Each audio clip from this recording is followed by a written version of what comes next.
everyone, my name is Gadwin Iptugahan and welcome to my sports vlog. Today I'm going to talk about one of the most popular sports in the world, volleyball. I chose volleyball because it is fun, exciting, and helps improve teamwork, discipline, and physical fitness whether you're playing for fun or in competition. Volleyball is a great sport for everyone.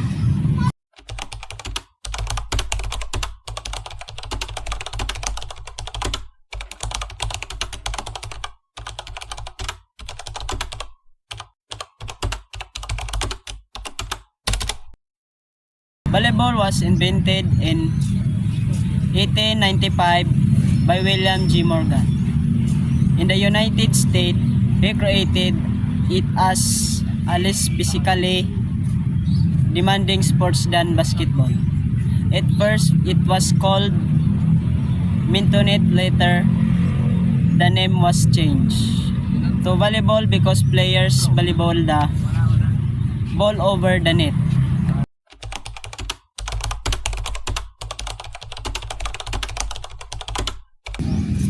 Each team has 6 players on court.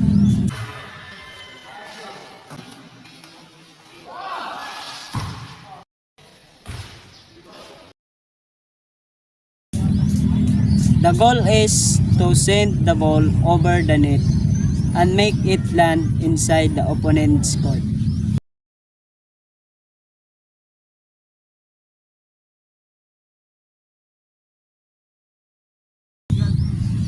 Team can touch the ball a maximum of 3 times before sending it back.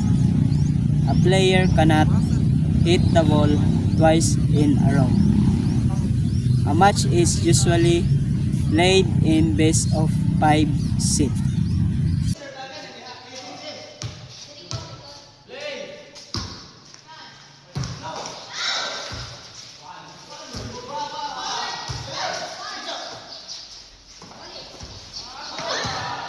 The first team to each 25 points with at least a 2 points lead wins a set.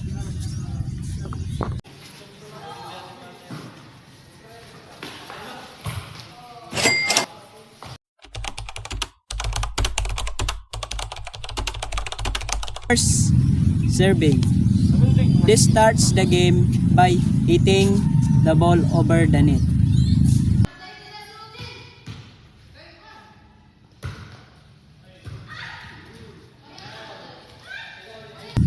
Next is passing. Forearm pass, pump, used to receive the ball from the opponent.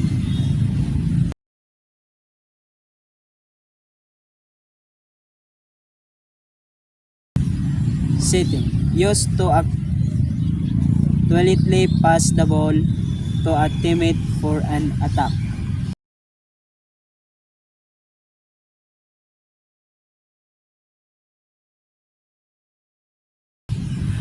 Next is spiking, a powerful hit that aims to score a point.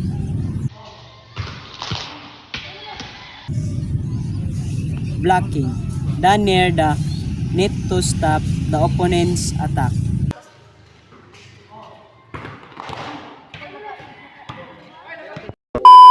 Volleyball is more just a game.